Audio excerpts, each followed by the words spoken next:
Y empiezo con una cita de Drusilla Cornell diciendo: demandamos que los daños que eran tradicionalmente entendidos como parte del comportamiento inevitable que hacía que los muchachos tienen que ser muchachos, tales como la violación en una cita amorosa o el acoso sexual, sean reconocidos como serios actos lesivos contra la mujer. Para hacer que estos comportamientos parezcan actos lesivos, las feministas luchan para que veamos el mundo de forma diferente.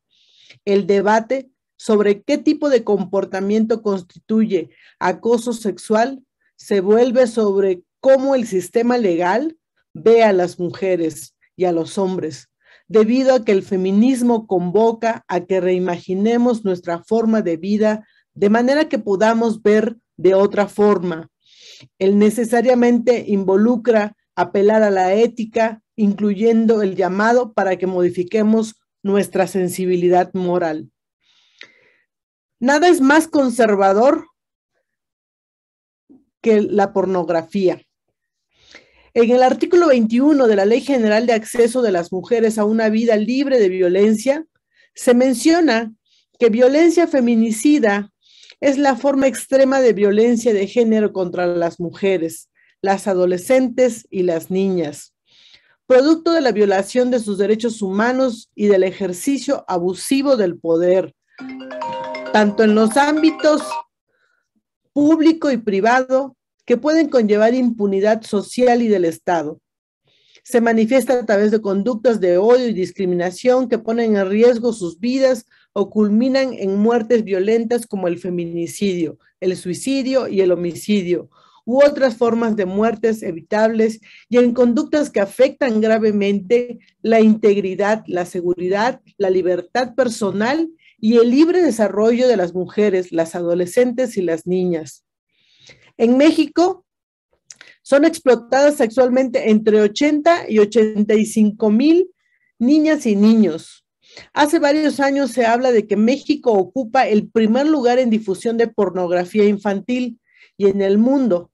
Es en el negocio ilícito con mayores ganancias por arriba del tráfico de drogas y de armas.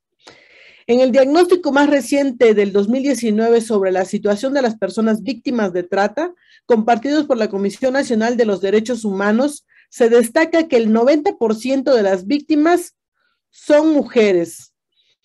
De estas, al menos 30% son niños y niñas. La mayoría son víctimas de una explotación con fines sexuales. Todo esto ocurre frente a nuestros ojos, ante los ojos de la sociedad que trágicamente normalizó que una niña sea la mujer de un hombre que le lleva 30 años. Eso es parte de la impunidad social, de la que nos habla la Ley General de Acceso de las Mujeres a una Vida Libre de Violencia. La impunidad social es el aporte y la responsabilidad que la sociedad tiene en la violencia contra las niñas, los niños, adolescentes y las mujeres. La violencia de un sistema social patriarcal que cada vez normaliza la explotación de los cuerpos, negando y nulificando toda condición humana, reduciéndolos a materia de intercambio comercial. Nos asusta pensar que esto sea común, pero hay todo un sistema que nos pretende convencer que la condición de mercancía alcanza a los cuerpos. Nos permite disociarnos entre la idea de que quien está en condición de todas las vulneraciones que implica la objetización de su cuerpo es una mujer o una niña. Solo así podemos entender cómo la sociedad intenta avalar y sostener que está bien, contribuyendo a la impunidad social. Con la pornografía sucede lo mismo. Con la pornografía afrontamos una diversidad de problemas que van desde la producción de pornografía mediante actos de explotación de niñas, niños y mujeres bajo condiciones de trata y explotación sexual, además del abuso de mujeres adultas que sin su consentimiento aparecen en material difundido como pornografía. Y por otro lado, el cruce del uso del material privado que se difunde aunque hubiese sido grabado con consentimiento.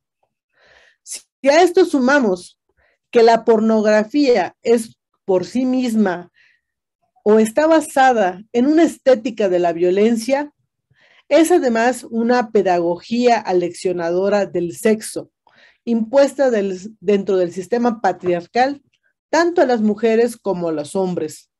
El resultado es un fenómeno que ha definido o intentado definirnos lo que es el placer. Esto no solo sucede para los hombres, que en su mayoría tienen las primeras nociones de la sexualidad a través de la pornografía. El aprendizaje de lo que es el placer es lamentablemente para muchos de los adolescentes y jóvenes, se da a solas frente a la televisión o la computadora, como parte de esa violencia mediática y simbólica a la que están expuestos. La definición de lo que es amoroso y placentero parece limitarse a las prácticas y gestos que se exponen en la pornografía.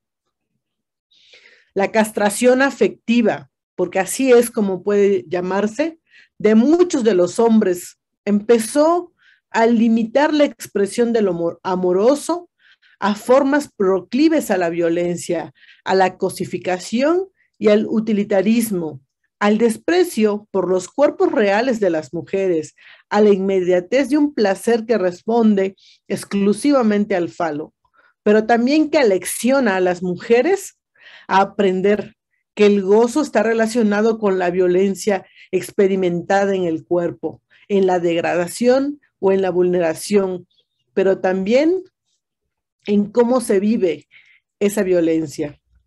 Esto también está presente en las relaciones entre hombres, en los que la mayoría de las veces se reproduce un modelo patriarcal de lo amoroso sexual, basado en la dominación, la penetración y la subyugación física afectiva. ¿Por qué es importante entender estas formas de erotización del cuerpo femenino y en qué consisten?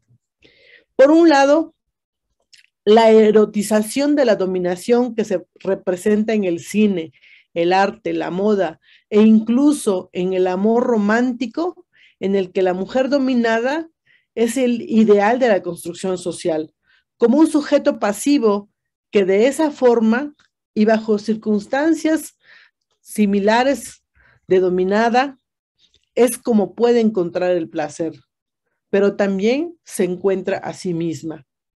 El subyugamiento sexual es el subyugamiento social. La mujer es, en la pornografía, la eterna menor de edad, que requiere la conducción y que incluso en el plano sexual ha de ser guiada y bajo su propia voluntad cede ante el deslumbramiento, lo mismo del poder económico, social, físico o intelectual de un hombre. Esto nada tiene que ver con los juegos sexuales, sino con una posición de subyugamiento e incluso con la idea de que las mujeres todas en el fondo desean ser violentadas para experimentar el placer. La violencia es otra de las experiencias que atraviesan la sexualidad en esta construcción de la pornografía y que al erotizarse se convierten en otra condición más del estímulo y una forma de aproximarse al cuerpo femenino. Es la única forma como se entiende que puede aproximarse al cuerpo de las mujeres, el hombre o incluso otra mujer. Es la forma como se entiende la sexualidad a partir de la pornografía. Escenas de películas, publicidad, toda la construcción de una pornografía que sublima la violencia como una forma de experimentar el placer para las mujeres, que son así subyugadas y dominadas en su rebeldía, porque así es como se alecciona a las mujeres a aceptar que su rebeldía tiene que ser controlada, domesticada. No debe sorprendernos que con este contexto lo que haya ocurrido es que tenemos una sociedad en la que los hombres están atravesados por su noción patriarcal de la sexualidad femenina, que creen que es únicamente mediante la violencia y el sometimiento como se construye el placer. alentando así a una idea pública de que la violación, en el fondo, es deseada por las mujeres, tal y como se representa en la pornografía. Tenemos una estética de la violencia y del abuso sexual. Hace varios años, en la Feria del Libro de Yucatán, se publicó un cartel en el que se hacía apología a la erotización de la violencia. Se publicó y fue cuestionado en su momento por los movimientos feministas que señalaban precisamente que se trataba de una apología de la violencia. La respuesta fue llamar censoras, victimistas y autoritarias a las feministas que lo denunciaron. Esto por quienes defendieron el cartel. En medio de una polémica se eliminó este cartel, pero para mucha gente quedó la duda de por qué era una forma de violencia, una imagen que apela de nueva cuenta con base en todos estos elementos de la pornografía, en la erotización de la violencia. En aquella ocasión reflexioné y comentábamos que no era una censura al arte del cartel, como se pretendía cuestionar la opinión de del movimiento feminista y de las feministas. No, el arte nos interpela como personas y es oportuno preguntarnos, ¿puede el arte ser arte si es violencia contra las personas? Y cabe la pregunta, ¿las mujeres son personas? Porque parece ser que de eso se trata la violencia explícita de la pornografía, sugerir que las mujeres no son personas. Es una fórmula que le ha funcionado a la pornografía desde siempre, desde hace mucho tiempo, y que se sostiene hasta la actualidad. Por otro lado, cabe la pregunta, ¿puede el arte salvarnos de la violencia en algún momento, en algún tiempo? ¿Es que podemos entender de otra forma el erotismo? ¿Puede haber arte libre de la imbricación social de la violencia que naturaliza la objetización de las mujeres, la nulificación del yo femenino, la nulificación de toda la identidad de las mujeres? Es una expresión inserta en la sociedad patriarcal y violenta, que ha permeado el cine, la escultura, la fotografía, diversas manifestaciones e incluso los performances. Es una expresión que difícilmente puede deshacerse de esta disposición moralmente válida de aceptar la violencia contra el cuerpo de las mujeres, porque se ha convertido en un universo de sentido. Slavoj Žižek dice que hay una forma más primaria de violencia, relacionada con el lenguaje como tal, con su imposición de cierto universo de sentido. ¿Puede o no la expresión entonces sustraerse al influjo de ese sistema de símbolos y significados que sostiene el andamiaje de la violencia contra las mujeres, naturalizada desde un sexismo automático? Esa condición aprendida casi como natural de que la mujer es cosa y como tal puede ser tocada, violada, golpeada, placer y para disfrute de la estética de la violencia, como parte de una estética que justifica la violencia. Tenemos diversas referencias a esta filmografía como es Naranja Mecánica y su cuestionada escena de la violación. El hombre concibe una sexualidad imaginaria para la mujer. El cuerpo imaginario de la mujer se reduce a un objeto que solo sirve para motivar las fantasías sexuales de un observador masculino. Esta cita es una reflexión que nos hace el autor Guillermo Weiss y continúa y dice, no obstante, esta escritura, una intención que no disimula la hostilidad y el odio masculino contra la mujer. En la pornografía se deshumaniza y falsifica a la mujer. Se deshumaniza al presentarla como un objeto. Se falsifica al sugerir que la mujer experimenta placer al ser maltratada y humillada.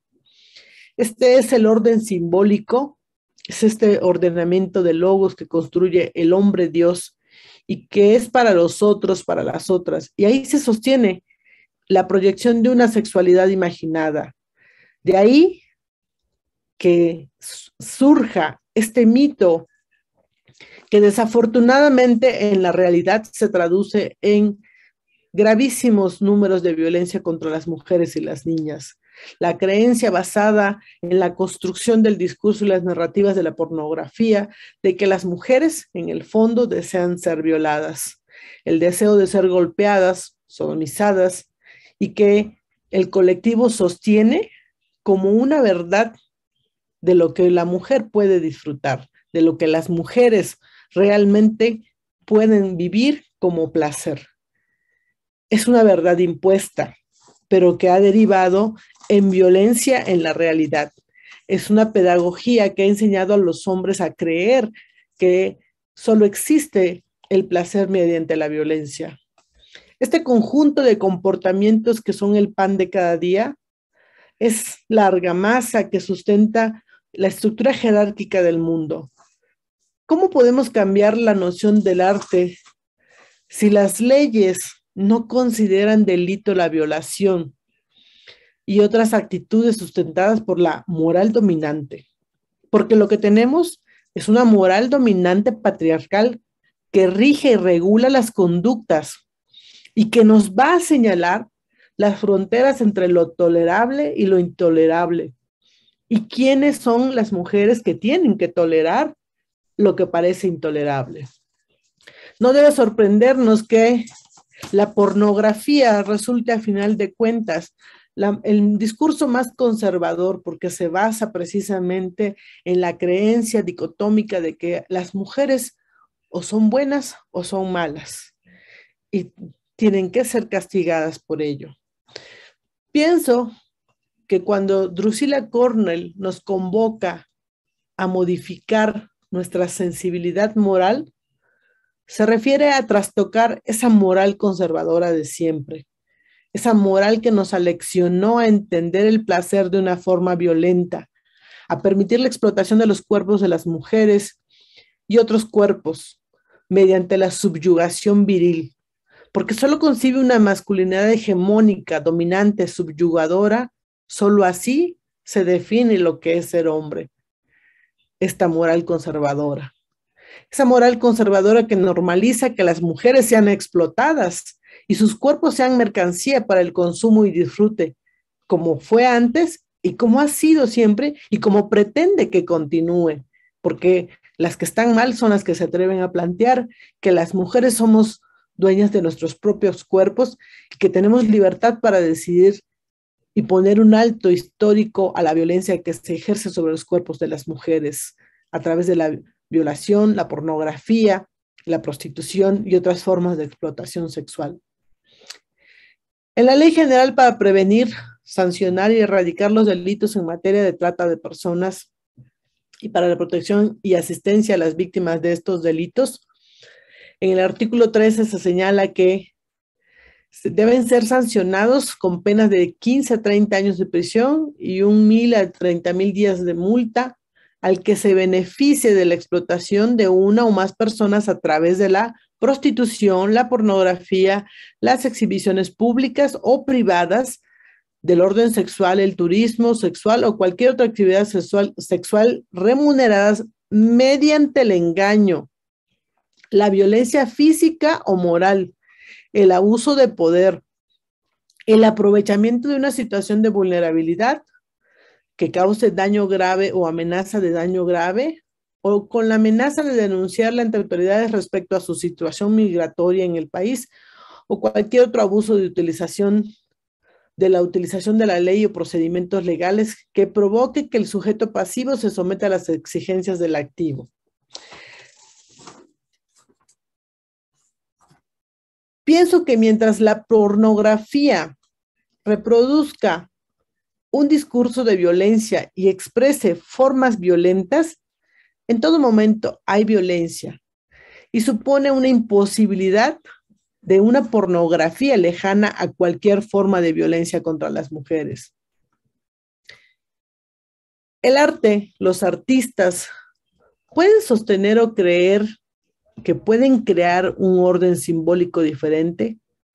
Es posible un universo de sentidos sobre la sexualidad basada en códigos distintos a la violencia de la pornografía.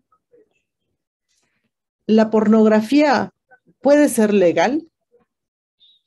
¿Acaso es posible reinventar el discurso simbólico de la erotización? Es decir, podemos construir y cifrar nuevos códigos y símbolos que nos permitan tener una erotización sin que esté mediada por la violencia y la subyugación. Se trata de un universo de sentido en el que todo lo que se ha basado la noción del placer, que es la violencia, la subyugación y la penetración, cambie. Cambie para transitar hacia una conciencia de la erotización basada no en la dominación, no en el subyugamiento y la violencia. Esto implica uno de los mayores retos que afrontamos en el movimiento feminista. No se trata de pretender que abandonemos de un día a otro toda la ropa, las películas, los videos, los musicales, la publicidad que hace apología a esa construcción de la violencia. Porque incluso la ropa que se utiliza en las películas pornográficas está planteada en un sentido de crear identidades de violencia infantil, de violencia contra las mujeres, todo un sistema que se basa en apariencias e identidades susceptibles de ser violentadas. Y que esta es impuesta a las mujeres como un estándar imitable, como única forma de ser. La erotización de las mujeres y de los hombres tiene que ser distinto al producto inventado e impuesto desde el patriarcado. Las mujeres estamos descubriendo cómo es nuestro erotismo, nuestro placer, el goce amoroso distinto a lo que fuimos aleccionadas dentro del sistema patriarcal, debajo de todas las máscaras y corsés impuestos desde el patriarcado. Reproducir esas formas de erotismo sin ningún cuestionamiento es reproducir la invención del patriarcado. Nos plantea uno de los retos más importantes para muchas, para todas, que en algún momento de nuestras vidas hemos visto pornografía, hemos sabido... Querida, te aviso, te quedan 2 minutos, por favor. Gracias. No es imitar el erotismo de la mujer patriarcal lo que necesitamos. Es atrevernos a encontrar una nueva forma de definir y construir los símbolos del erotismo de las mujeres. El erotismo en una época en la que rompamos con todos estos estereotipos inventados desde la pornografía, que sin duda es la moral más conservadora, porque lo que pretende es perpetuar este sistema de control sobre las mujeres, evitar a toda costa que las mujeres ejerzamos nuestra libertad y nuestra emancipación. Muchas gracias.